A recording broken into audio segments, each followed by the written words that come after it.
Hello all, welcome to my channel. तो आज हम इस वीडियो में डिस्कस करेंगे some important MCQ related to social group यानी सामाजिक समूह। सामाजिक समूह जो कि हमारी समाजशास्त्र में एक बहुत ही महत्वपूर्ण टॉपिक है, जिससे रिलेटेड कोई ना कोई क्वेश्चंस आ ही जाता है एग्ज़ाम्स में। तो आप लोग इसको देखिए और समझिए कि किस तरीके के क्वेश्चन अराइज होते हैं। सो फर्स्ट क्वेश्चन इज, निम्नांकित में से कौन एक सामाजिक समूह के निर्माण में आवश्यक तत्व है। यहाँ बात हो रही है सामाजिक समूह के निर्माण में एक आवश्यक तत्व की। ऑप्शंस हैं प्रयोग, अवलोकन, अंतःक्रिया या फिर खोज। तो इसका जो सही आंसर है वो हो जाएगा अंतःक्रिया, इंटरैक्शंस। देखिए, जब एक सामाजिक समूह का निर्माण हमें करना होता है तो दो या दो से अधिक लोगों की आवश्यकता पड़ती है। वहीं पर आप लोग ये भी कह सकते हैं कि भाई जॉर्ज सिमिल तो ये भी कहते हैं कि भाई मोनेट ग्रुप भी होता है, जहाँ पे सिर्फ एक व्यक्ति ही समूह का निर्माण करता है। पर हम यहाँ पर बात कर रहे हैं सभी चीज़ों को देखते हुए। अगर हम बोलें कि एक समग्र के रूप में सामाजिक समूह के निर्माण के लिए दो या दो से अधिक व्यक्तियों की आवश्यकता होती है, जो परस्पर एक दूसरे से क्या करते हैं, अंतःक्रिया करते हैं, इंटरैक्शन करते हैं। क्वेश्चन नंबर 2 इज, निम्न में से कौन एक सामाजिक समूह के निर्माण में आवश्यक तत्व नहीं है। बात पहले क्या की गई थी कि आवश्यक है, यहाँ बात हो रही है नहीं है। ठीक है, यहाँ बात क्या हो रही है कि नहीं है। एक या एक से अधिक व्यक्ति ये तो चाहिए ही होते हैं। खोज, सामान्य लक्ष्य या अंतःक्रिया। तो आप यहाँ देखिए, ये सारी चीज़ें चाहिए होती हैं। ये भी चाहिए है, ये भी चाहिए है, ये भी, लेकिन खोज जरूरी नहीं है। ठीक है। क्वेश्चन 3 है कि क्षेत्रीय समूह, हितों के प्रति चेतन समूह, निश्चित संगठन वाले समूह और अनिश्चित संगठन वाले समूह। ये जो वर्गीकरण था, ये वर्गीकरण किसके द्वारा दिया गया है। तो ये वर्गीकरण दिया गया है बाय द मैकइवर एंड पेज। मैकइवर और पेज कहते हैं कि जो हमारे समूह होते हैं वो 4 तरह के होते हैं। क्षेत्रीय समूह, हितों के प्रति चेतन समूह, निश्चित संगठन वाले समूह और अनिश्चित संगठन वाले समूह by MacIver and Page. Question number 4 is, जिन समूहों की प्रकृति क्या होती है, अस्थायी होती है और जो उद्देश्य पूर्ति के उपरांत टूट जाते हैं, उन्हें हम क्या कहते हैं। तो वो क्या होते हैं, जो अस्थायी प्रकृति के होते हैं और टूट जाते हैं, उन्हें हम कहेंगे हितों के प्रति चेतन समूह, क्योंकि उनका कोई हित था, हित के प्रति वो चेतन थे इसलिए। लेकिन जब उनकी प्रकृति वो टूट जाते हैं तो उनको हम क्या कहेंगे, ये हितों के प्रति चेतन समूह है। क्वेश्चन नंबर नेक्स्ट क्वेश्चन है, किसने सामाजिक समूह का वर्गीकरण किया है ऊर्ध्व और क्षैतिज में, मतलब वर्टिकल एंड हॉरिजॉन्टल में किसने डिवाइड किया था सामाजिक समूह को। तो इसका जो सही आंसर है वो हो जाएगा एच मिलर। क्या आंसर हो जाएगा इसका, एच मिलर। मिलर ने ऊर्ध्व और क्षैतिज समूह में डिवाइड किया था। ऊर्ध्व समझते हैं ना आप, इस तरीके से वर्टिकल, और क्षैतिज मतलब इधर इस हॉरिजॉन्टल। सोशल ग्रुप किन आधारों पर निर्मित होते हैं। अब यहाँ कुछ आधार दिए गए हैं कि एक सामाजिक समूह का निर्माण हम कैसे कर सकते हैं।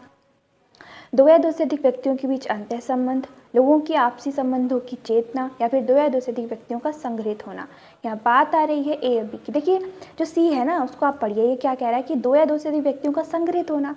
अगर वो सिर्फ संग्रहित हो रहे हैं तो उसे तो हम कह सकते हैं ना, वो एज अ क्राउड भी हो सकती है। जरूरी नहीं है कि वो एक ग्रुप बनाए, पर एक ग्रुप बनाने के लिए दो या दो से अधिक व्यक्तियों के बीच इंटरैक्शंस होने चाहिए, एंड सेकंड, लोगों की आपसी संबंधों की चेतना भी होनी चाहिए। ठीक है, तो इसका करेक्ट आंसर हो जाएगा ए एंड बी बोथ। 8 है, निम्न में से प्रारूप चेतना। प्रारूप चेतना यहाँ पर है, इसकी अवधारणा किसने दी थी। प्रारूप चेतना मतलब होता है कॉन्शियसनेस ऑफ काइंड। इसे दिया था गिडिंग्स ने। गिडिंग्स प्रारूप चेतना की बात करते हैं।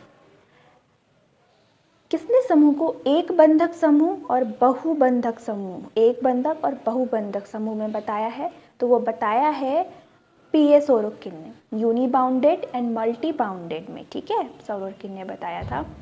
नेक्स्ट है कि अंतः समूह और बाह्य समूह, इन ग्रुप और आउट ग्रुप की बात किसने की है। किसने इन ग्रुप और आउट ग्रुप का कॉन्सेप्ट दिया था। तो वो दिया था डब्ल्यू.जी. सुमरर या फिर विलियम ग्राहम सुमरर ने। और इनकी बहुत ही फेमस बुक है जो अक्सर पूछी जाती है, तो वो कौन सी बुक है, ये भी हमें पता होना चाहिए। उस बुक का नाम है फोक वेज। ठीक है, जो कि लिखी गई थी 1906 में।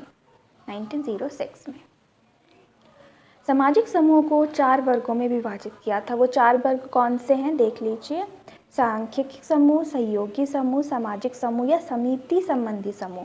सांख्यिकी समूह, सहयोगी समूह या सामाजिक समूह या समिति संबंधी समूह, तो इसकी बात करते हैं रॉबर्ट बीयरस्टेड। ठीक है, रॉबर्ट बीयरस्टेड ने ये 4 तरह की चीज़ें बताई थी। एक और चीज़ आप ध्यान रखिए कि रॉबर्ट बीयरस्टेड की जो बहुत ही फेमस बुक है वो भी आती है, उस बुक का नाम है द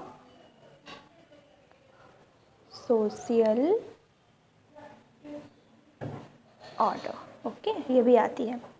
नेक्स्ट है, निम्न में से कौन सा वाक्य सही है? वाक्यों को पढ़ते हैं। अंतः समूह और बाह्य समूह काल्पनिक होते हैं। अंतः समूह बाह्य समूह वास्तविक होते हैं। अंतः समूह बाह्य समूह छोटे होते हैं या बड़े होते हैं। तो जो सही इसका हो जाएगा वो हो जाएगा ये काल्पनिक होते हैं, इसका ए सही हो जाएगा।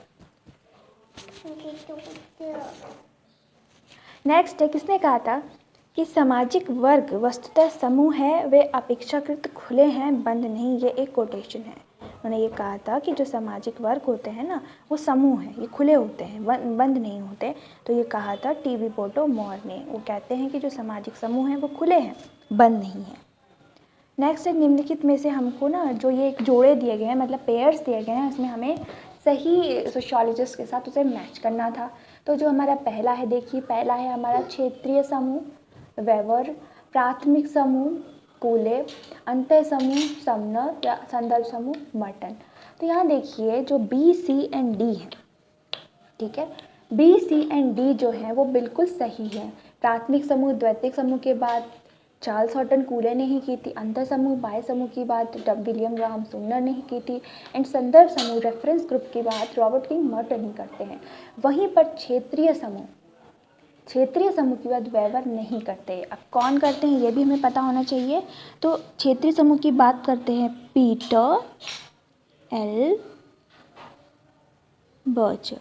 ठीक है, पीटर एंड बर्जर जो हैं वो क्षेत्रीय समूह की बात करते हैं, आप ध्यान रखिएगा। किसने कहा था ये? Overt and covert. इसके आधार पर उन्होंने समूह बताए थे।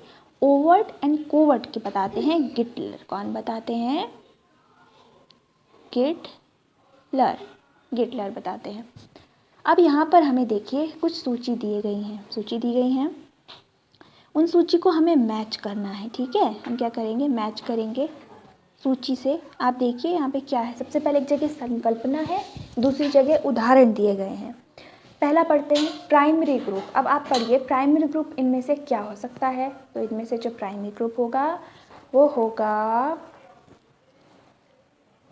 ये अविभाजित हिंदू परिवार, क्योंकि जो परिवार है वो प्राथमिक समूह का उदाहरण है। सेकेंडरी ग्रुप क्या होगा? द्वैतिक समूह क्या होगा? तो द्वैतिक समूह देखिए यहाँ ये हो जाएगा श्रमिक संघ, क्योंकि जो मजदूर संघ है वो द्वैतिक श्रेणी में आ जाएगा। रेफरेंस ग्रुप क्या आ जाएगा? रेफरेंस ग्रुप क्या होता है? अगर आपको नहीं पता तो रेफरेंस ग्रुप ऐसा ग्रुप है, ऐसे ग्रुप में बनने की इच्छा या बोले तो हम एस्पिरेशन, जो किसी व्यक्ति को दूसरे जैसा बनने के लिए प्रेरित करता है, उसे हम संदर्भ समूह कहते हैं। उसकी अवधारणा रॉबर्ट किंग मर्टन ने दी थी। तो इसका जो सही उत्तर हो जाएगा वो ये है। अप्रवासी विद्यार्थी की तुलना में अमेरिकी, देखिए यहाँ पर तुलना हो रही है, कंपैरिजन हो रहा है। वहीं अंतर समूह इन ग्रुप की बात जो है वो कौन करता है? तो वो करता है हम भारतीय। यहाँ पर जो ये लास्ट वाला ऑप्शन है ये इररिलेवेंट है, यहाँ पर नहीं सही बैठता। नेक्स्ट देख लेते हैं कि निम्नलिखित समूहों में से कौन सा युग्म सही नहीं है। बात हो रही है कौन सा युग्म सही नहीं है। बाह्य समूह भाई सुमनर ने दिया है, ये बिल्कुल सही है। प्राथमिक समूह कूले ने दिया है, ये भी बिल्कुल सही है। संदर्भ समूह मर्टन ने सही है। मानव समूह मैक्स वेबर ने नहीं दिया है। मानव समूह किसने दिया है ये भी देख लेते हैं। मानव समूह की जो बात करते हैं वो करते हैं होमान्स। कौन बात करते हैं? होमान्स। मर्टन ने नहीं, मैक्स वेबर ने नहीं दिया। तो आज मैं आपके लिए लेकर आई थी कुछ important questions related to social group. If you like this video then do like and do subscribe to my channel and thanks for watching.